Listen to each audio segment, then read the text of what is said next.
Este empleado de hotel se dedica, digamos, a ser muy cariñoso con las ancianas. Sin embargo, cuando una de ellas fallece de manera misteriosa, terminará siendo arrestado. En un principio, Gustav la pasa muy mal en prisión. No obstante, al ser un hombre amable y servicial, terminará siendo un par de amigos, algo bastante conveniente. A fin de cuentas, unos presos planean escapar y Gustav tiene amigos afuera que los ayudarán. Solo hay un problema, hay personas que quieren deshacerse de él, y quizá, solo quizá, el destino le cambie la vida. Y hablando de cosas que mejoran vidas, en ocasiones no encuentro las películas que quiero ver. Sin embargo, eso lo resuelvo con CyberGhost VPN, el patrocinador de este video y algo que yo uso todo el tiempo.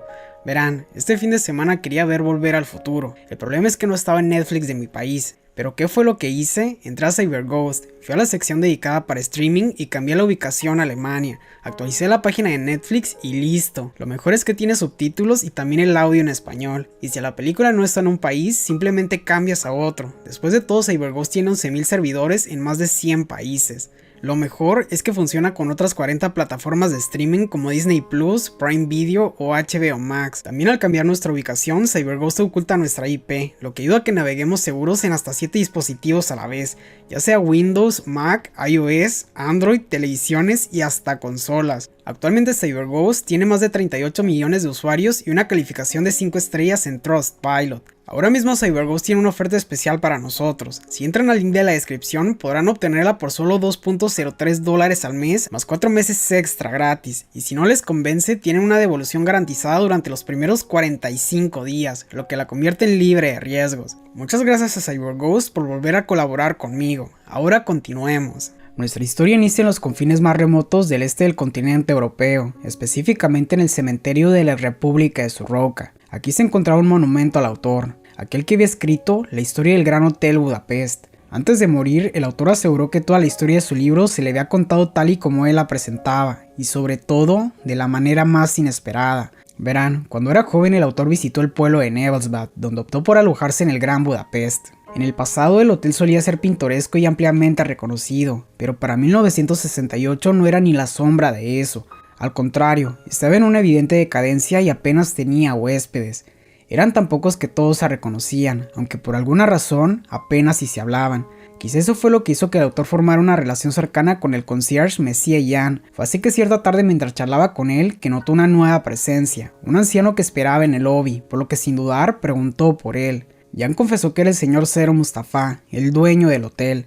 En el pasado Zero había sido el hombre más rico de Suroca, tanto que había comprado castillos. Pese a ello nunca los habitó, en cambio siempre prefirió quedarse en una pequeña habitación de servicio del hotel. Esta información hizo que el autor se interesara por la historia de Zero. Aún así no hizo nada para acercarse.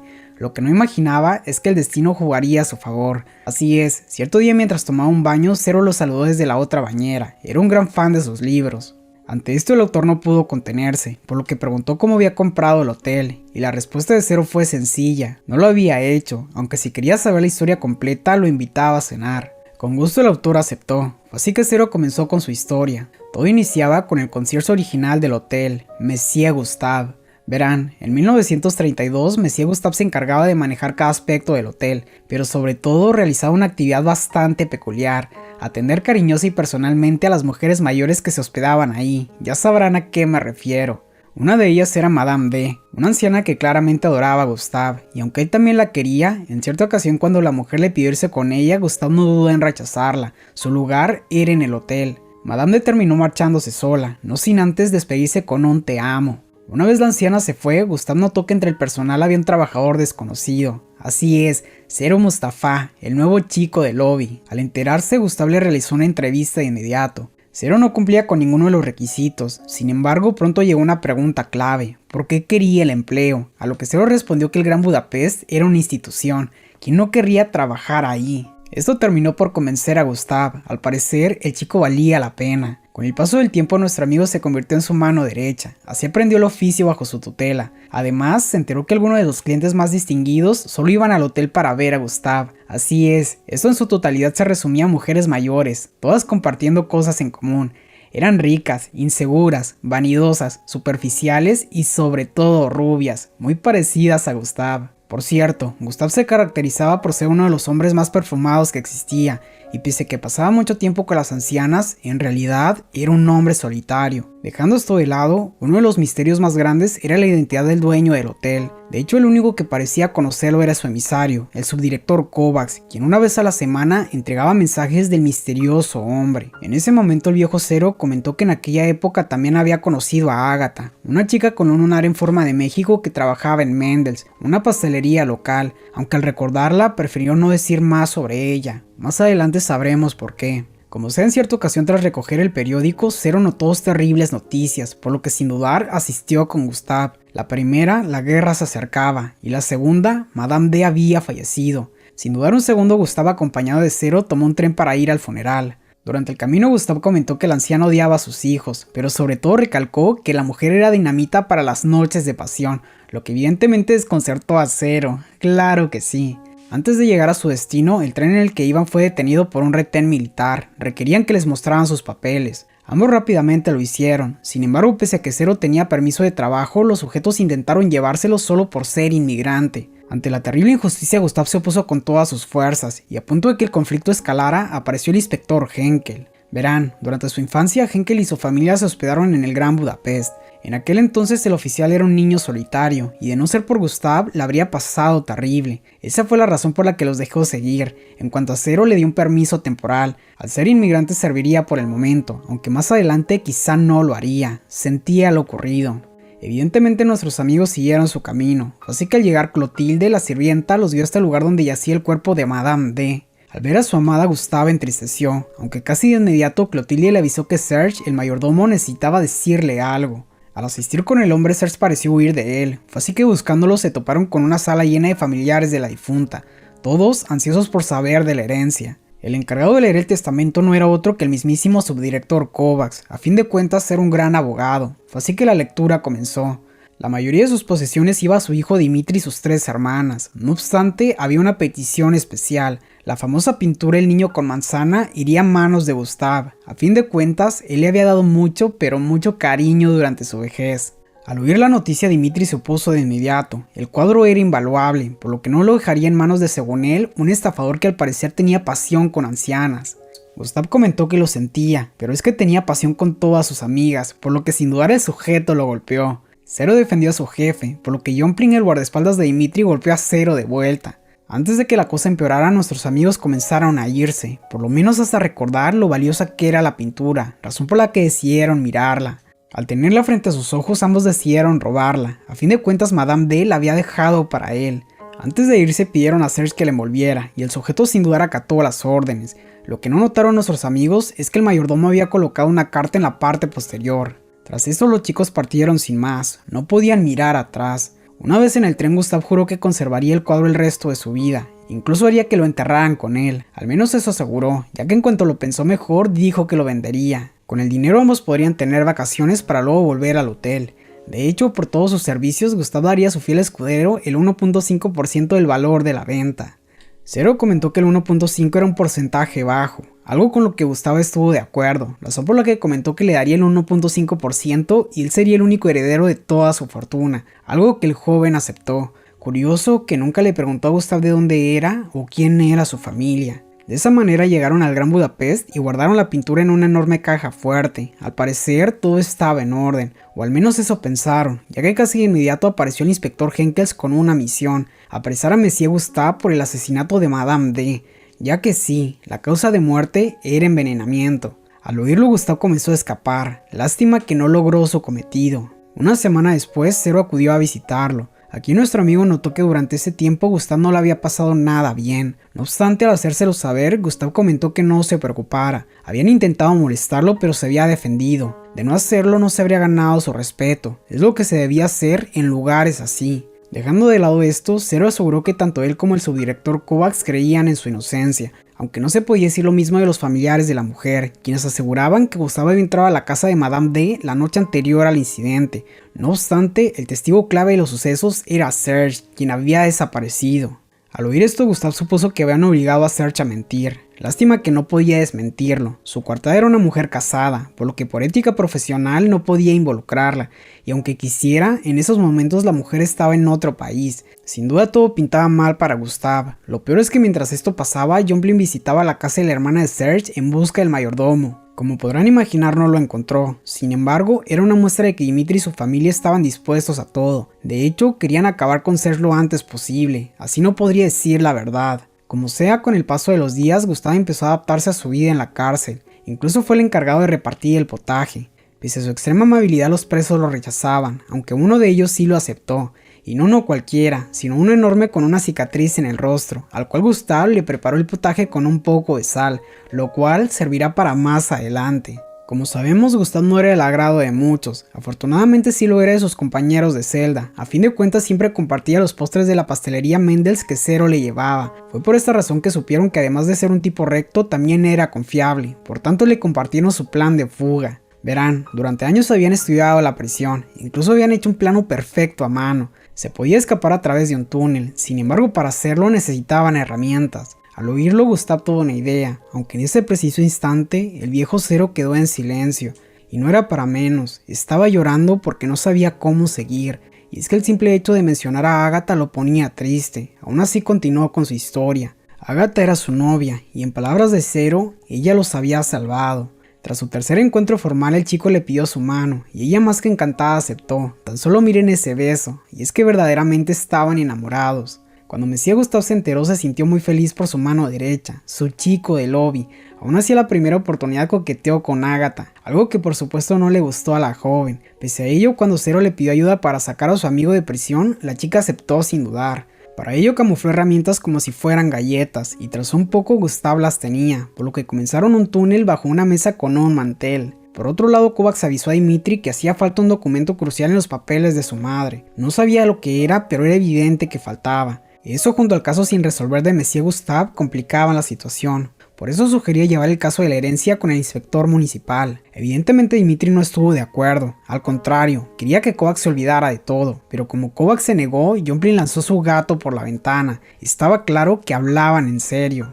Mientras esto ocurría, Zero confesaba a Agatha lo del cuadro robado, incluso le dio una clave para encontrarlo. Se lo decía en caso de que algo malo sucediera. Lejos de ahí, el señor Kovacs salió de su oficina rumbo a su casa, aunque más pronto que tarde notó que alguien lo seguía. Así es, Jomplin. El abogado de inmediato trató de perder a su perseguidor en el museo. Sin embargo, pese a que se acercaba lentamente, Jomplin no lo perdía de vista. Kovacs, como última jugada, entró en una zona prohibida, y a punto de salir del museo, Jomplin lo acabó. Dejando esto de lado, al día siguiente al anochecer, el plan de huida comenzó. Primeramente los presos bajaron por el túnel. Este daba a las afueras de la celda. Solo vio un detalle. Al notar lo que ocurría, uno de los presos comenzó a gritar para delatarlos. Los chicos pensaron que sería su fin, al menos hasta que el gigantesco preso de la cicatriz los silenció. Gustav se había ganado su respeto. Por eso el consejo es, siempre sea amable con los demás. Con esta ayuda inesperada, los chicos pasaron a la siguiente fase: saltar a través de las camas de los guardias sin despertarlos para posteriormente cortar las ventanas en silencio. De aquí, con una escalera improvisada, bajaron a la lavandería. Allí estaba la última escotilla. Solo había un problema: había unos guardias jugando cartas. Ante esto, el preso más salvaje se lanzó, y aunque logró acabar con todos, también cayó en el proceso.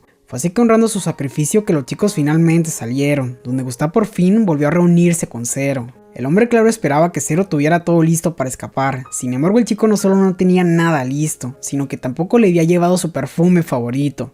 Esto último fue lo que colmó la paciencia de Gustav, quien furioso comenzó a decirle cosas bastante groseras al chico, sobre todo de su tierra natal. En ese momento Zero confesó que había migrado por una razón: la guerra, ya que ésta había acabado con su familia. Al oír esto, Gustav se disculpó. Nada de lo que había dicho era en serio. Él le había salvado la vida, era su amigo, su protegido, y estaba orgulloso de él. Ahora debían huir. Horas después, la policía notó lo ocurrido en la celda, razón por la que comenzaron a buscar. No obstante, Jomplin, quien también se encontraba ahí, se percató de algo más importante: una envoltura de Mendels. Mientras esto ocurría, Gustav llamaba a los únicos que podían ayudarlo: la Sociedad de las Llaves Cruzadas, es decir, un consorcio formado por todos los conciertos de hoteles cercanos. Así como todos se unieron para ayudar a nuestros amigos, y en poco tiempo uno de ellos acudió al lugar donde se encontraban. Este les contó que Serge estaba oculto en un monasterio en las montañas, debían ir hacia allá. Además, hizo algo muy importante para Gustav, llevarle su perfume favorito, algo que compartió con su fiel escudero, claro que sí. Por su parte, Dimitri pidió a su guardaespaldas que descubriera dónde estaba Serge hablando nuevamente con su hermana, aunque esta vez debía ser persuasivo. Tras hablar con Joplin, Dimitri cayó en cuenta de algo: el niño con manzana había desaparecido, y era obvio que Gustav lo tenía. Regresando con los chicos, ambos comenzaron su viaje en tren, donde Gustav aprovechó para decir a Zero que era afortunado. A Agatha le pareció una joven pura y encantadora. Zero comentó que ella también lo admiraba a él, aún así le advertía que no debía coquetear con ella. Y hablando de Agatha, la chica notó que alguien caminaba en su tejado. Fue así que el día siguiente la policía informó a Henkels que habían encontrado a una joven fallecida junto a un mensaje para reunirse en el monasterio. Afortunadamente no era Agatha, sino la hermana de Serge, a quien Joplin había acabado. De hecho, mientras esto sucedía, el sujeto se dirigía a la montaña. Nuestros amigos por su parte ya habían llegado al observatorio. Fue así que tras subirse a un teleférico, saltar a otro, llegar al monasterio, usar trajes de monje y entrar al confesionario, que finalmente encontraron a Serge. El mayordomo aquí confesó que su intención nunca había sido traicionarlo, solo lo había hecho porque la familia de Madame D lo tenía amenazado, incluso habían acabado con su hermana. Aún así quería decirle que él había presenciado cuando Madame D había escrito un segundo testamento, el cual solo se revelaría en caso de fallecer asesinada. Serge estaba por revelar el paradero del testamento, sin embargo justo en eso Joplin lo acabó. Al notarlo, nuestros amigos de inmediato persiguieron al sujeto en un trineo improvisado. Por supuesto no le perdían la pista. Sin embargo, antes de chocar con la meta, Joplin saltó, cosa que no pudieron hacer nuestros amigos, quienes salieron volando. Zero quedó clavado en la nieve, mientras que Gustav colgaba del precipicio. Ante esto, el Duende Verde intentó arrojar a Voldemort, pero antes de que lo hiciera, Flash lo empujó, todo por desarrollar Spider-Man, claro que sí. Todo esto fue visto a lo lejos por Henkels, por lo que al notarlo nuestros amigos comenzaron a huir hasta el Gran Hotel Budapest. Solo hubo un problema: ahora el hotel era usado para hospedar a cientos de soldados. Para recuperar el cuadro sin problema, los chicos enviaron a Agatha con excusa de entregar postres. Sin embargo, al ver llegar a Dimitri y su familia, entendieron que Agatha no estaba a salvo. Y saben que tenía razón, pues al ver a la joven con el cuadro, Dimitri comenzó a ir tras ella. La chica corría mientras el hombre solo caminaba lentamente, al menos hasta ver que así no la alcanzaría, por lo que comenzó a correr. De un momento a otro Dimitri la perdió, aunque encontró algo más interesante: el mismo Gustav, a quien sin dudar comenzó a disparar. Lo que no imaginaba es que los soldados que se hospedaban responderían de la misma manera. El alboroto terminó llamando a Henkels, y a punto de arrestar a todos, notaron que Agatha caía por la ventana. De inmediato Zero fue a su rescate, aunque no sirvió de nada, ya que solo causó que ambos cayeran, aunque no todo era malo. Primero, el carrito de Mendels amortiguó su caída, y segundo, tras el cuadro estaba el testamento. Al leerlo se aclaró todo el asunto. Madame D no solo había dejado el cuadro a Gustav, sino también todas sus pertenencias, entre ellas fábricas, mansiones y por supuesto el Gran Hotel Budapest. Así es, ella era la misteriosa propietaria. Con el tiempo Gustav nombró a Zero el nuevo concierge, así él pudo dedicarse a gastar su dinero en fiestas y sobre todo ancianas. Poco después Zero y Agatha se casaron. Lástima que nuestro amigo no pudo llegar a viejo con ella, pues tan solo 2 años después, su amada terminó falleciendo junto a su pequeño hijo debido a la influenza prusiana, una enfermedad que ahora se cura en 2 semanas, aunque en aquel tiempo acabó con muchos. Por otro lado, en un viaje en tren, el 21º día de la ocupación militar, justo la mañana que el Estado Independiente de Sorroca dejó de existir, los detuvo el ejército para pedir sus documentos. Pese a que Gustav y Agatha tenían todo en orden, el permiso que el inspector Henkels le había dado a Zero ya no era válido. Por esa razón le ordenaron descender del tren. Ante esto Gustav se opuso rotundamente, lo que de nuevo generó un altercado. Zero recordaba aquello porque Gustav siempre fue un caballero y sobre todo siempre lo protegió. Con esto, el viejo Zero Mustafa finalmente terminó su relato. Evidentemente el autor quedó confundido, por lo que preguntó qué había pasado con Gustav. La respuesta de Zero fue muy sincera, lo que hizo entender al autor por qué el anciano había omitido ese detalle, y es que tras defenderlo en el tren, los militares lo acabaron, así él heredó todas sus posesiones. El autor entonces preguntó a Zero por qué había dado toda su fortuna al nuevo gobierno para conservar un viejo hotel como ese. ¿Acaso era por Gustav? No, confesó Zero, lo conservé por una sola razón: el hotel me recuerda a Agatha. Aquí fuimos felices, al menos por un tiempo. Con esto en mente y al notar que no había nadie más en el hotel, ambos se despidieron. Fue así que el autor empezó un largo viaje por el mundo. Nunca volvió a Gran Budapest, aunque siempre lo recordó como lo que era, una encantadora ruina. Muchas gracias a CyberGhost VPN por patrocinar este video. Si están buscando la mejor VPN y a un excelente precio, esta es su opción. Recuerden, en la descripción hay un link que nos permite obtenerla con un precio especial, solo $2.03 al mes más 4 meses gratis. Esto nos permitirá navegar seguros y desbloquear contenido de diferentes plataformas. Sin duda la mejor opción libre de riesgos. Si quieres ver otra historia con Agatha, te recomiendo Ember, La ciudad perdida, también una con Gustav, La lista de Schindler, una con Henkels, Belleza inesperada, y claro, una con Dimitri, La aldea. Muchas gracias a todos por ver, y gracias especiales a los miembros del canal quienes me apoyan a seguir creando este tipo de contenido. Eso es todo. Bower fuera.